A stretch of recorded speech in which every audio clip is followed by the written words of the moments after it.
Welcome to the AT Parenting Survival Podcast, where you get help and guidance through the chaos of parenting a child with anxiety or OCD. This show is for educational purposes and is not intended to replace the guidance of a qualified professional. Here's your host, child therapist, Natasha Daniels. Well, hello there, and welcome to another episode of the AT Parenting Survival Podcast.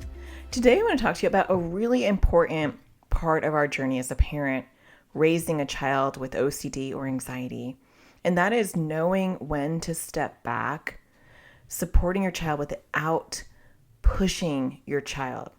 And that's a hard dance to do. Trust me, I know. And I want to talk about how do we do that effectively, or at least show up with intentions of doing that as effectively as we can.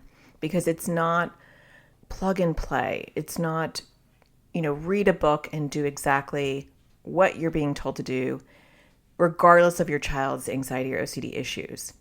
It's nuanced. And I'm going to talk about finding that balance and how to know when are you pushing too much, which can threaten our child's ability to feel hopeful, to feel motivated, can crush self-esteem. We'll get into all the ramifications of us pushing too hard. But also some of us don't push enough. And so that's a conundrum of where is that sweet spot and how do I find it? And a lot of us miss it. But if you're missing it all of the time, then we can do long-term damage, and we don't want that. So we're going to talk all about it and find that sweet spot for you. But before I get started, I do want to thank OCD for sponsoring this episode. OCD offers affordable, effective, convenient therapy, and they're available in the U.S. and outside the U.S. You can schedule your free 15-minute consultation to see if OCD is a right fit for you and your child. Just go to treatmyocd.com. That is treatmyocd.com. I'll also leave a link in the show notes. A really helpful, effective, clinically sound therapist, like someone from OCD, can help you gauge when to support your child, when to push, and when to stop pushing. So getting that right support is so important. I do also want to let you know that I have a brand new series coming out very soon, actually next week when this is published. And I'm going to talk to you about how to be an effective anchor for your child with anxiety or OCD. This will be a free video series. The videos will be on demand, which means you can watch them as the series is happening. And I'm going to be doing bonus live classes for each video. There'll be 3 videos in this series. We'll also have a temporary Facebook group that will pop up just to talk about the series and to meet other parents who are raising kids with anxiety and OCD as well. And it's a really good thing to tap into because I do a free series every 3 months. So 4 times a year. Is that right? 3? Yes, I can do my math. It's 4 times a year. Feels like more because they take up so much of my energy and time. But I do that to give you free resources for you to be able to access support, because I do know how hard it is to get that clinically sound support in your local area. So this is a brand new one. So if you've been following me for a while, you haven't taken this one because it's brand new. And I'm going to be talking about how are we supposed to be an anchor for our kids?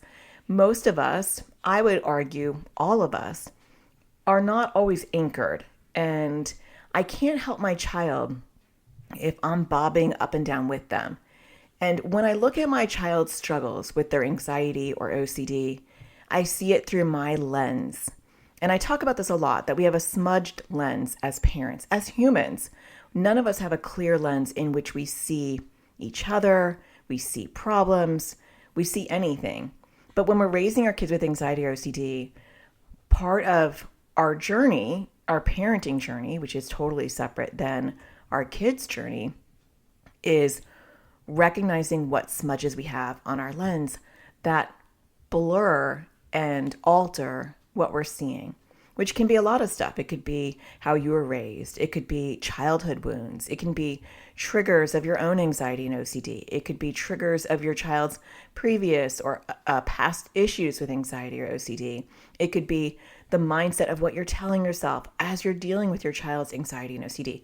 Those are all smudges. Smudge, smudge, smudge, smudge, right? Everything I said is a smudge.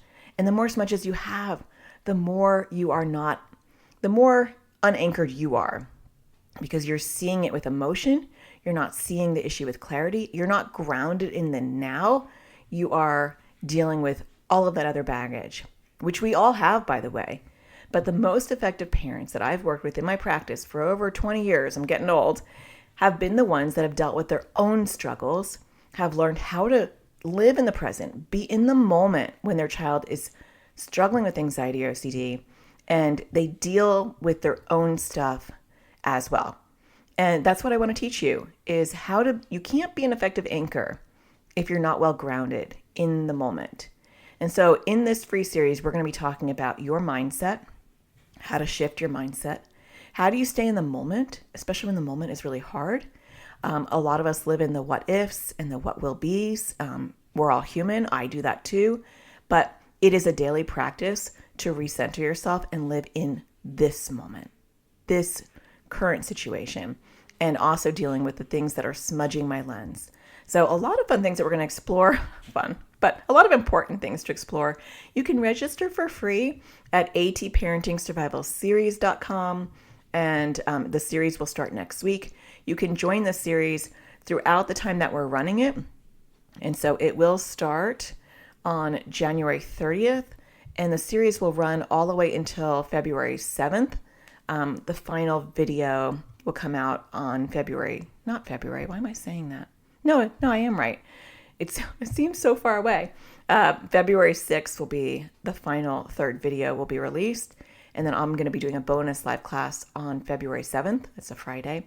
And the replays will be all weekend. So if you're listening to this as a replay and not live, if you are still in that time frame, you can register and catch the whole series. Just register at atparentingsurvivalseries.com. Okay, let's talk about this struggle with push and pull. So I want to talk about the idea that parenting a child with OCD or anxiety or any other mental health issue, honestly, because a lot of our kids have co-occurring issues, is a tightrope. It's tightrope parenting. That's kind of how I view it. And the reason why I think it's tightrope parenting is because we're constantly trying to find our balance. We're trying to find the sweet spot where we're not moving too far to the left or too far to the right. And we're finding that our equilibrium with our child's struggles. And if we over push our kids, then we risk shutting them down. We risk them feeling helpless because we're pushing them too hard. We risk sometimes to the point where our kids have suicidal ideation or feel like life is not worth living. We don't want to push our kids to the point where they feel hopeless and they don't see a light at the end of the tunnel to some degree or to any degree. And so when we overpush, the other thing that we risk is our kids feel like we've got it, and so they don't have to have it. You're going to worry about my anxiety or OCD, so I don't need to own that. You're going to tell me what I need to do or what skills I need to do or what things I should not do. So I'm not going to own that. And we're not raising children with anxiety or OCD. We're raising future adults with anxiety and OCD. What does that mean? It means I'm training my kids to be effective adults with anxiety or OCD, because my kids aren't going to just leave their anxiety and OCD at the door when they pack their bags and move on with their life and hopefully go to college or, their own apartment or live their own productive adult life. They're taking their anxiety and OCD with them. These are lifelong issues. It doesn't mean they're lifelong struggles, but they are lifelong conditions.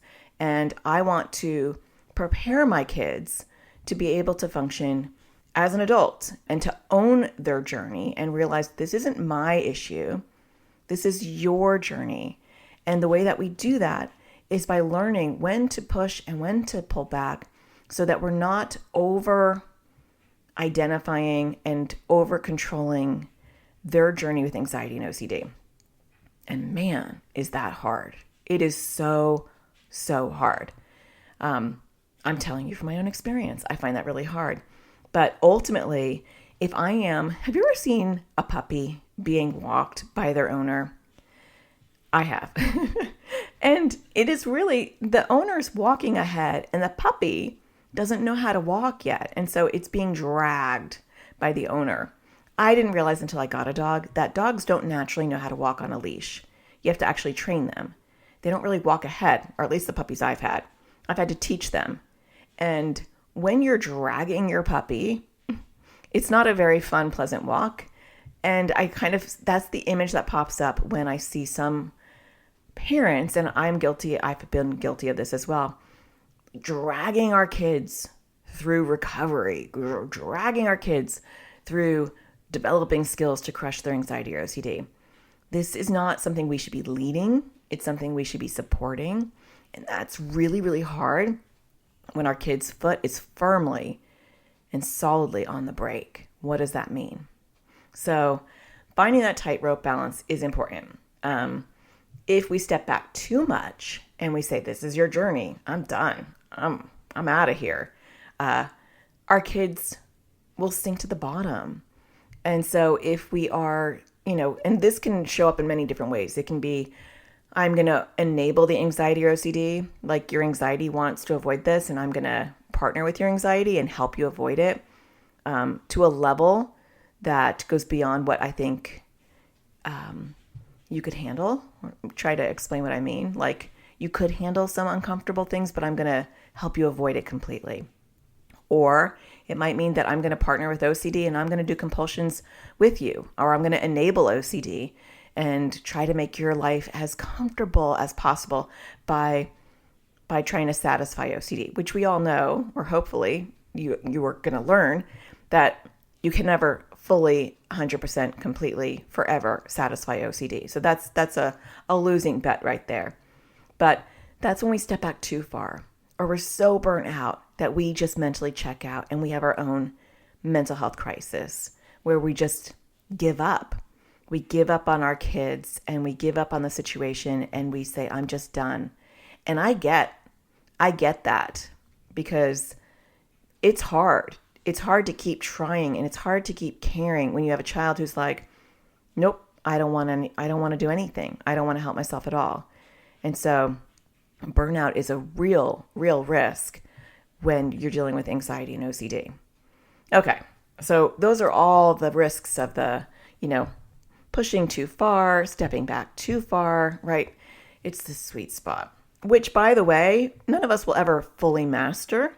It is a daily practice. And I say that a lot about a lot of the things I talk about, that it's a daily practice, because I don't think anything is really one and done. I feel like it is how we show up every day.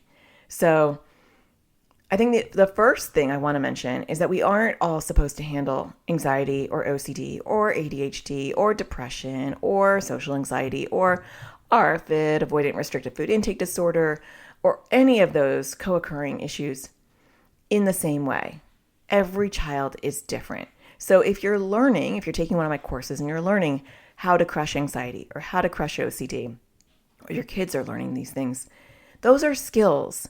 But how you apply them, when you apply them, will be different for each child, because everyone is at a different level of acuity. Some kids can barely get out of bed. They haven't been to school in months, some years. And some kids are functioning really well on the outside, but they're really struggling on the inside. And so the level of severity and acuity is different for each kid. And that is really important, because how far I'm pushing, like my child, really depends on where I think their mental health is in that moment or in this chapter or season that we're in. And so what I may have done a few months back might be different than what I'm going to do now because of what's going on with my child. And it's the same thing for you. It's not a permanent thing. It's not like this is how much I can normally push him and this is how I can't push him. It's gauging where's their mental health status right now. And realizing that that's not static, that that's constantly moving, and we have to constantly reassess that. So how do you do that? Well, the first thing that you really want to hone in on is learning how to read your child's cues. And if you're not good at this, some of you are really good at this, because I feel like our kids train us through bad experiences. I know this happens to me. Like, my body has learned how to clue into the early warning signs that my child is not okay. Partly due to some post-traumatic stress of what we've been through because he wasn't okay. And so it builds up. I don't think you have to wait for that to happen. I think you can really start to pay attention to what does your child look like when they're not doing well. And maybe jot this down if you are a writer or you like to take notes. Maybe write this down and pay attention for the next 72 hours or a week, whatever it takes, and say, what are my child's cues? What are their nonverbal cues? What do they do nonverbally when they're upset? And maybe even, flesh it out more when they're angry, when they're anxious, when they're irritated. What's another one?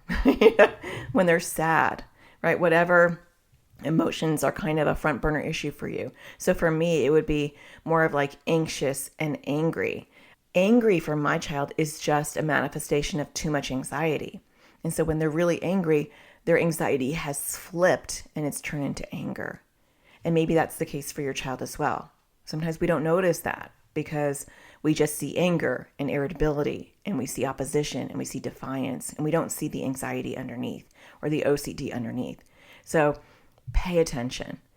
And what do you see nonverbally? For me, I'll just use my kids as an example, and I've got 3, and they're 3 very different kids, but I'll just give you kind of like a composition of some of the different things I see with all of my kids. I might see them burying their head. I might see very quick temper, very irritable. And these are different kids I'm just doing them all in one. With one of them, they get flushed. So I would notice their face is getting red. It's hard to do all 3 of them at the same time because my brain is popping back and forth. With one of them, they actually pull at their eyebrows. So that's when they're very stressed. I can tell they're starting to pull at their eyebrows. People have nonverbal clues when they're not doing well. You do too, by the way. And maybe your kids have honed in on that.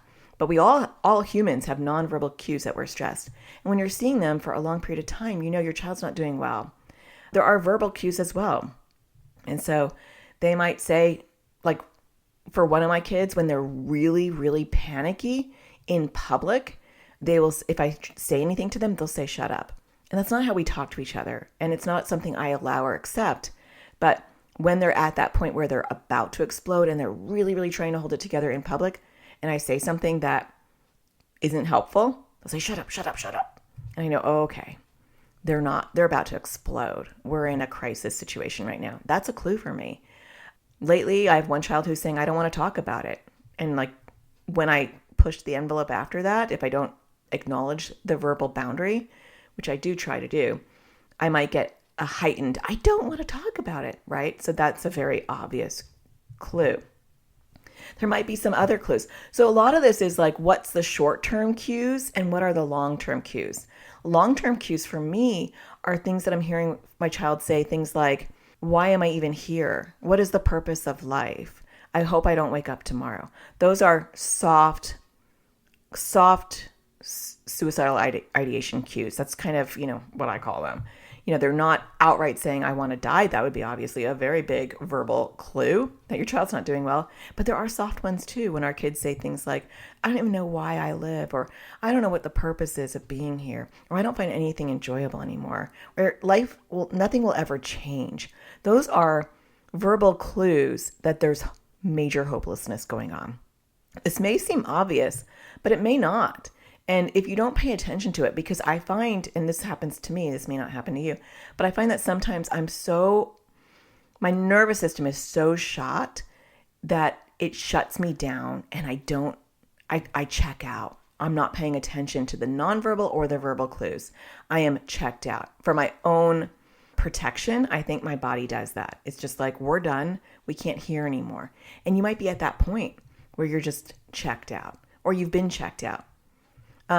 Another thing is understanding patterns. So when do they tend to get overwhelmed? What situations and environments overwhelm them?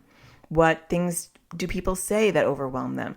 Starting to understand their patterns, you can preemptively know, if I ask them to do this, I'm going to be pushing them out of their comfort zone. It's funny because I was having dinner with all 3 of my kids. I don't have 4 kids, 3 kids for Christmas dinner. And I was dealing with all sorts of stuff at the table. It was actually a really nice Christmas, but it's funny because it's just a day in the life of me. My youngest daughter she mentioned very briefly that she was feeling nauseous, that she doesn't know why every night she's feeling nauseous. And she does have a history of emetophobia, but also she has a lot of GI issues. So she was making this comment, and I can tell that she was starting to feel a little panicky because she got the flushed red cheeks. She was getting quiet, and I could tell she felt bad because she's the one that asked me to make this particular dinner, and I could tell she wasn't eating it, but she was trying to. So I could see her struggling. Then over to the left, there was my son, who has ARFID, which is about restrictive eating, and OCD. And he was initially not going to eat anything, but he decided he'll eat the mashed potatoes with gravy. And he's doing some weird stuff to his plate. And then you've got my oldest daughter to my left, who I don't know why she doesn't do this on purpose, but she always brings up topics that seem to be very triggering for my other two. And then she gets upset when I try to rein her in. And so she starts talking about when my son had food poisoning, and she starts talking about when he got really sick. And so I say to her, please stop talking about that. And then she starts talking about something else that was related to being sick again. And she goes, why aren't you listening to me? You never listen to me. And I'm like, I'm watching all of these cues going on. I'm seeing my daughter struggling with her flushed face and trying to eat. I see my son, who was about to eat, who has restrictive eating, and I was celebrating in my head, about to stop eating because she's talking about when he got food poisoning. And then she's getting annoyed because she thinks I don't ever pay attention to her, which is another issue for her. And how do you manage that? And so eventually I actually had to say, I broke it down for her and I said, look, you're trying to talk about things that are very upsetting. And so I could tell that, your sister is struggling right now. And so I started to name out like the things that she was struggling. And my daughter was like, you're very good. It's all true. That's exactly what's happening right now. And I went to my son and I was like, and this is what he's dealing with right now.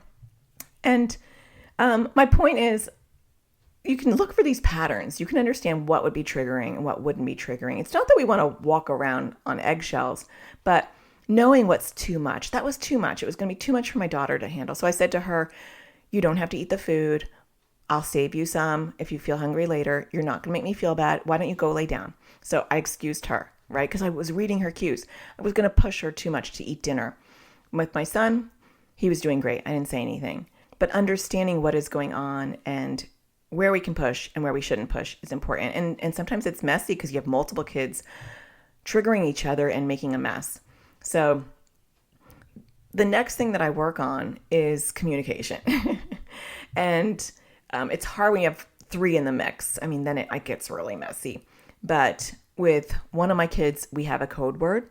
And so he can say this word when he is feeling overwhelmed or when he wants me to stop talking in public. This is in particular.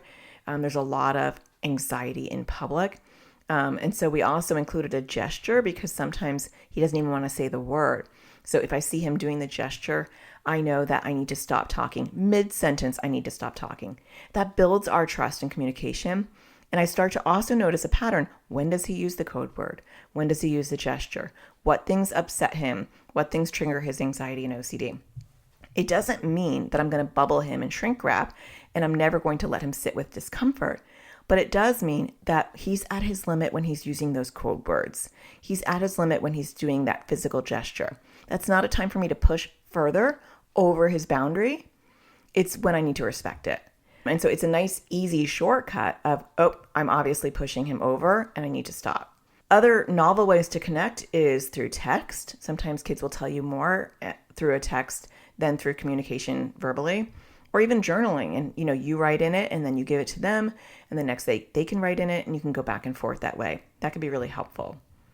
Ultimately, we want to ask ourselves, what goal are they capable of working on right now? Not what we want them to work on, but what are they capable of working on in the moment? And there's two different things. We're looking at immediate situations. How much do I push in this current situation that's happening? Should I force them to go? Should I not? Right? So this immediate situation. But then we're also looking at a season of where they're at. right? In this particular chapter of our life right now, what are they capable of working on? Not what we want them to work on or what we want them to do, but what are they capable of doing? Not what they want to work on, but what are they capable of working on? Because we have kids who maybe don't ever want to work on it, but they're capable of going towards the cliff. But then there's things that we want that our kids are not ready for.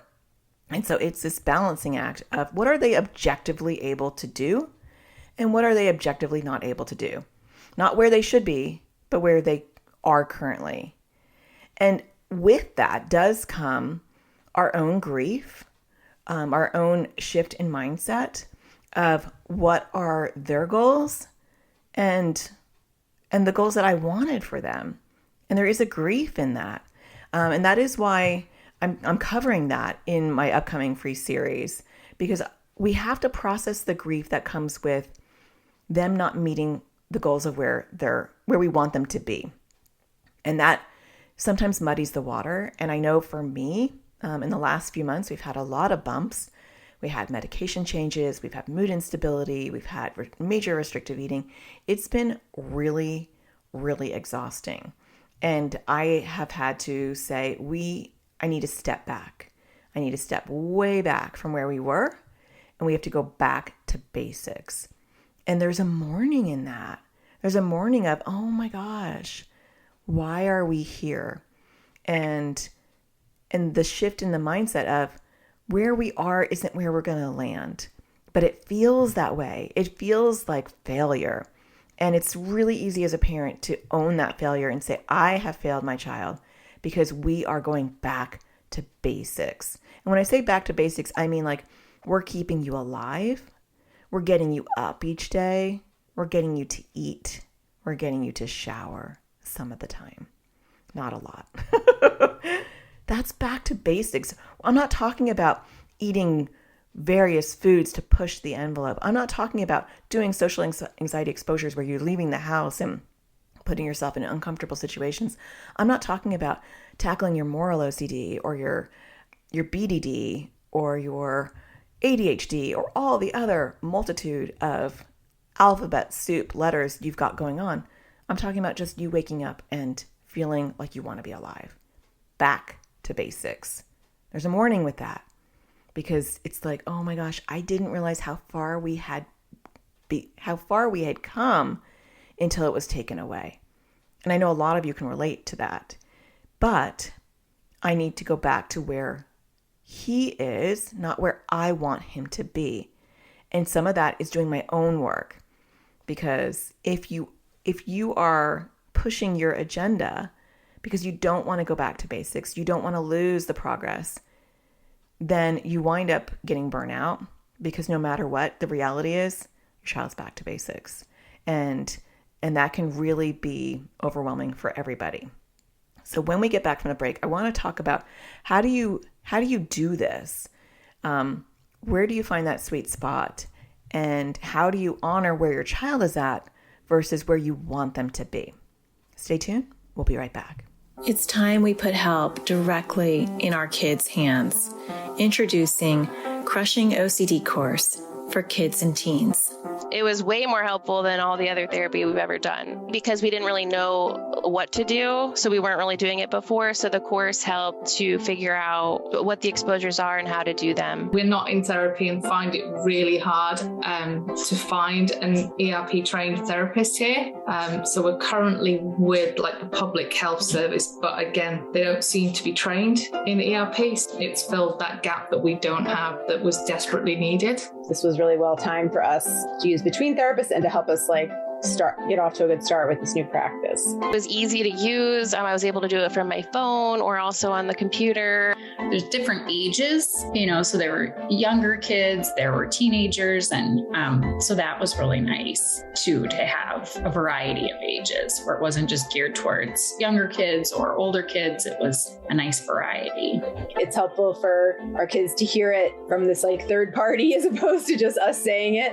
I really liked the offense and defense defense method. I love working on poking at OCD while it's sleeping. It makes it a little bit easier to do, and it's kind of fun. I'm planning on using it to work on my fear of like holding or touching batteries and stuff like that. So it was really helpful, and I think a lot of other kids would like it. I thought that I was like the only one who had worrying about the weather and stuff. And then there was somebody else on there who worried about the same thing, which was really helpful.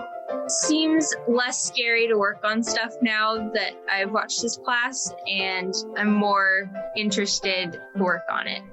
I like trying to do more exposures still, and before I wasn't, I just didn't want to do them. I've worked on some of my bigger compulsions and been successful. I realized that it was helpful to do like the exposures. Before it was like really, really hard. It's still hard, but it's helpful to know that I need to do them. Before there would be a lot of battles about it, so it is definitely less loggerheads. Really, really good course and super helpful. Definitely would recommend this. It's really easy to follow. It's nice bite-sized videos. I really like the worksheets that go along with it, and I think it's really helpful. To learn more about this course and register your child or teen, go to atparentingsurvivalschool.com. Welcome back. So before the break, we were talking about a lot of the fundamentals that you need to have, the ingredients you need to have in order to be really good at tightrope walking. I call it tightrope parenting because you're always finding the balance of not swinging too far to the left and not swinging too far to the right, and finding that sweet spot where you are not over pushing and you're not overstepping back with your child. You're finding the sweet spot. I kind of call it like finding the sweet spot where you are near the cliff and not over the cliff. You want to get near the cliff because you want them to feel discomfort. You want to challenge them, but you don't want to push them off a cliff where they fall off the cliff and they say, oh my gosh, why did you do that? Why did I do that? I never want to go near the cliff again. That's not what we want. So the first step is throw out the shoulds. Throw out the shoulds. Throw out the should be. They should be able to do this. What, they could do it before. They should be able to do this. Or they should be making more progress by now. Or they should be like other kids their age. They should be going to school, or they should be getting out of bed, or they should be offline, or they should be attending therapy, or they should be trying harder, or they should be acting this particular way, or they should be able to do this at this point. Throw out the shoulds, because shoulds only make us feel bad. They give us a false sense of pressure that is artificial, because there are no shoulds. The only should is our kids should be alive. And they should be feeling hopeful. We don't get to control that one, though. I just added that. We don't get to control that one. But the shoulds are normally things that make us feel bad. It's an objective where the kids are. Where are they now? And so where is the near a cliff sweet spot for your child? And that is going to look different for each one of us. For some of you, it might be, being near the cliff might be doing exposures in public. Maybe they are able to, go to school and do something embarrassing and sit with the discomfort, or they're able to touch something in public and feel the contamination and sit with the discomfort. Everybody has different themes, different core fears, different issues, but how we as parents navigate the journey, that is all the same. It's finding this balance, it's walking the tightrope. All the things I'm talking about are the same for each one of us. The details are different, what your child's co-occurring issues are, what their anxiety or OCD themes are, what their core fear is. That's all different for each one of us. But the tightroping, that's all the same. We're all on a tightrope. We're all trying to figure it out. We're all trying to, autocorrect. I swing way over to the left. Now I got to rebalance myself and go back to the next spot. So ask yourself, where is the cliff for my child? Maybe it's just getting out of bed. Maybe it's just taking a shower. That's a big one for a lot of kids with OCD. That's a hard one. Maybe that's actually too big. Maybe it's just, changing out of their pajamas and functioning.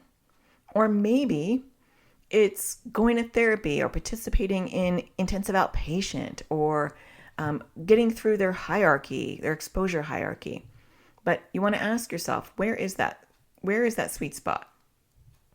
And it's okay if the goal is just to keep your child safe from themselves.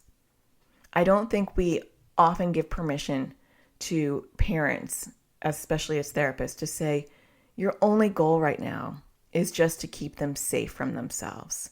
They're not okay right now. They're not functioning right now.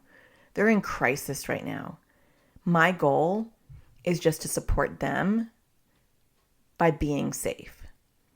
And that is the goal.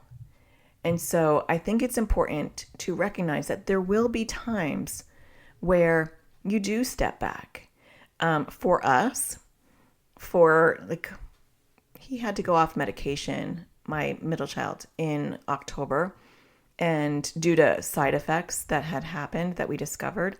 And once that health side effect was discovered, he could absolutely no longer be on that medication. And so that medication, I did not realize, was a tight glue that was holding him together.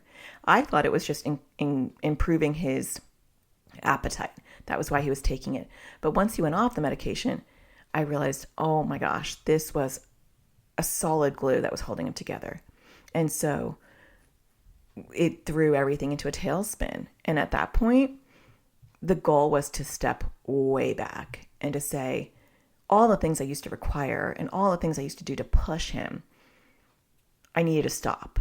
And I think sometimes that's a learning curve of you push and you push because you don't want to lose, like I said before, you don't want to lose that momentum and traction, instead of acceptance of, yeah, we don't want to lose that, but it's not up to us. It's up to our child. And sometimes with mental health and physical health as well, we take 2 steps forward, we take 5 gazillion steps back, and then we take a 2 steps forward again. And sometimes we take a gazillion steps forward. You don't know. It's a process. And I shut it all down. There were very low demand. I had to take care of myself as well. And a lot of acceptance of it just is what it is right now. And we have to ride out this wave, change medications. So when switching medications, that's not the time for us to do exposures. It's not the time for us to be pushing him way out of his comfort zone. Canceled a lot of trips and went back to basics, simple basics. That's where we were at. I feel like there's a light at the end of the tunnel, partly because I took some time off of, pressuring myself to do more and just said, we just need to go back and I had to go take care of myself. And I think that's something that we don't do a lot until we're so burnt out that our mental and physical state is really taking a hit. And that is, again, also why I want to talk about this in my upcoming free series is how do we know how to take care of ourselves? How can we tune into our own triggers? I recognized in myself that I was feeling like this chest ache. I was feeling so stressed. And part of the stress was I didn't want to lose the progress that we had. And I felt out of control. I felt like I couldn't control anything. I was watching him spiral and not be able to function and couldn't leave the house. And I'm like, no, we're not doing any of this. But guess what? I didn't get to control that. And so me fighting that, I think sometimes as parents, we think, I'm not going to allow this. If I allow this to happen, then it's my fault. But in reality, it's not us allowing it or not allowing it. Sometimes it's just happening. A lot of our child's anxiety and OCD is physiological. And sometimes we don't get to choose whether they spiral downward or not. We get to choose how we react to it. And so once I just said, okay, Natasha, just accept this. This is happening. Whether you want to accept it or not, you pushing is making it worse. You're pushing him off a cliff, not near a cliff. And he doesn't want to be near a cliff right now because we're in delicate territory. And recognizing the physical signs of, oh my gosh, I'm feeling it in my chest. I don't feel like I enjoy anything. I'm not feeling happy about life. I'm feeling burnt out. I don't even want to work. That's not a good sign, So sometimes we have to keep status quo and go do some triaging with ourselves. And it's been a long time since I've had to triage myself. In fact, I would have to say it has been about 4 years. And last time was when my husband suddenly passed away. And that's really when I felt, the chest pain and the spiraling out of control. ironically very, very similar to how I felt this past month. And that's when you really have, like for me, that's when I recognize, when I really tune in. I'm very tuned into myself because of what I went through with my husband, actually. And so I'm very now tuned into when I'm at the end of my rope and clued into those physical and mental struggles. And so it was like, okay, I need to just take care of myself. And so what things do I need to like remove from my plate? I need to work on my mindset, because the reason why I'm feeling hopeless is because I'm mourning the loss of where we were. And so I did a lot of work on my thoughts and how I'm going to approach this problem. How am I going to interact with his struggles, and what things am I going to accept that this is where we're at for now? And a lot of communicating with him about his goals and his unhappiness and my unhappiness, and how do we live in this world where we're both so unhappy. And part of it was him communicating and saying, just accept that this is a hard struggle for me right now, and it doesn't mean that you can't go off and enjoy something or you can't go do something, but this is where I'm at. And getting that permission of like, oh, I can go and get a break, and I can go and laugh, and I can go and do things and still enjoy things while we're dealing with this struggle. That's really helpful. And I think a lot of times we don't allow ourselves to have that reprieve because we feel too guilty. And I've talked a lot about this lately because of what I've been going through. And I'm going to focus on that as well in this series that I'm going to be doing coming out next week. I'm still working on it, but it's December 26th in my life right now. And so I'm going to be sprinkling a lot of that into this series about our quality of life and our happiness, and how that really plays into how we show up for our kids. Because I took 2 weeks off. I did very little work because work was also kind of making me feel down for some reason. And I really just did the things that lit me up, and I just relaxed, and I accepted I have this long to-do list and I'm not going to do it. And he has no goals, and we're just going to go day by day. And we actually had to go to California because my older daughter was having medical issues and she needed to go for testing. And so we were at the beach, which actually was really hard. We had 2 different trips that were really hard for my son, which the first trip caused me so much stress because we were with family outside of my immediate family. And he was really, really struggling, but we had to go on this trip. The second trip was definitely low key, but he stayed in the room the whole time. And, you know, my older daughter's like, Mom, you should get him out, or you should make him go with us, or you should do, she was shitting all over me. And I was like, we are at a place right now where as long as he's happy and he's getting up and he seems like his mood is stable and he's okay and he's eating, we're good. And I'm going to go out, I'm going to go walk on the beach, and I'm going to go do this, and he's going to do that. And this is what we're doing right now. And she's like, okay. I mean, she hadn't been present for all the things that had been going on for the last few months. But the interesting thing is, when we got back from that trip, he seems lighter. He seems like he's doing better. It's a day-by-day thing. So I can say that today, but who knows about tomorrow. But it seems better. And I, more importantly, honestly, feel much lighter. Whatever I did the last 2 weeks may have made me feel much lighter, and I feel re-energized to be able to help him and get back to work and feel a spark for work, which is really good for you because my work is you guys. I just feel better all around. And part of it was because I recognized that I was burnt out and I needed to do something to take care of that. That's what we're going to be talking about in this series, is how to be an anchor for your kids. And a lot of what it requires is really tuning into yourself and understanding what are the things that you can control, what are the things you cannot control, your mindset shifts, and also the physical things that you do for yourself, and wiping your lens, because your lens has a lot of smudges on it, just like mine do. So you can register for that at atparentingsurvivalseries.com. I am excited because this is a very passionate topic for me because I am living it And I hope that you find it helpful. The last thing I wanted to say is don't let other people pressure or push you. You hopefully know your child the best. And we know, most of us, especially those of you that have been listening to me for a while or have taken my courses, or those of you especially in the AT parenting community, we know when we can push our kids.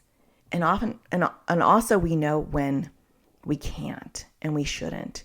And so knowing that sweet spot, don't let other people override that for you. You know, like I said, my older daughter, she's at college, she's not aware. And she came in and, you know, had comments that made me feel really bad and guilty for a second. And then I grounded myself and I was like, wait a minute. She's shitting all over me, you know, and she doesn't know what we've been through for the last few months. And that's okay. There's acceptance also in her ignorance. So accepting that not everyone's going to know what's best for your child. And that's okay too. We don't have to get angry at them. We just have to know that they don't know what they're talking about because they're not in your shoes, and that's okay. You know your child the best. So I hope that you found this episode helpful. If you are finding my episodes helpful, don't forget to hit a star or write a review. I greatly appreciate that. And if I see a new one pop up, I will be reading it to show you my gratitude. I hope to see you in my free series. You can register at atparentingsurvivalseries.com. Don't forget to find the sparkle in everything you do. I know sometimes it's really hard. Sometimes we won't find that sparkle. And sometimes we go through a chapter or a season of a very non-sparkly time. But look for the sparkle, because life is so bland without finding it. And sometimes it requires you to shut everything down for a little while and regroup. And that's kind of what I did. And I hope that if you are in a place where you are feeling that way, I hope that this episode helps lift you up a little bit and feel a little bit more hopeful in where you're at. So I will talk to you again next Tuesday. Take care. Thank you for listening to the AT Parenting Survival Podcast. To get additional support raising a child with anxiety or OCD, visit Natasha's online school of on-demand classes at atparentingsurvivalschool.com.